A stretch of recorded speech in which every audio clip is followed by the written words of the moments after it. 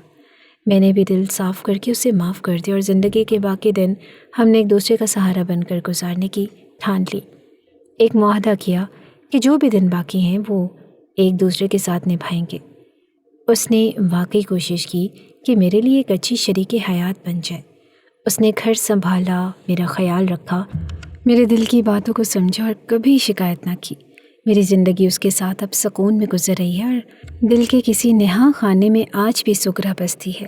میں رات کو جب آسمان کی طرف دیکھتا ہوں تو سوچتا ہوں کہ اگر روز آخرت جنت نصیب ہوئی اور اللہ نے پوچھا کہ تمہیں بیوی میں سے کون چاہیے، تو میں بغیر ہچکچائے کہوں گا کہ مجھے سغرا چاہیے، کیونکہ وہ میری محبت تھی، وہ میری قربانیوں کے ساتھی تھی اور وہ میرے گناہوں کے باوجود میرے ساتھ رہی۔ سریلی نے شاید وقت کے ہاتھوں بدلنا سیکھا، لیکن سغرا نے میرے ساتھ رہ کر وفا کی تصویر بنائی تھی۔ میں چاہتا ہوں کہ جنت میں میرا ہاتھ تھامنے والی سغرا ہو، نہ کہ کوئی اور۔ محبت اعتماد، وفا اور برداشت کے بغیر مکمل نہیں ہوتی۔ رشتے آسانی سے بنتے ہیں، لیکن انہیں نبھانا ایک فن ہے، اور یہ فن وہی سیکھتا ہے جو دل سے سچائی کے ساتھ زندگی گزارے، جو دکھ سہے لیکن کسی کو دکھ نہ دے، جو گرا ہو لیکن کسی کو گرانے کا ارادہ نہ رکھے۔ ہمیں اپنی زندگیوں میں ان لوگوں کی قدر کرنی چاہیے جو ہمارے ساتھ بغیر کسی لالچ کے چلتے ہیں، کیونکہ بعض دفعہ جو چمکدار نظر آتا ہے وہ اندر سے کھوکھلا ہوتا ہے، اور جو سادہ ہوتا ہے وہ اصل میں خزانہ ہوتا ہے۔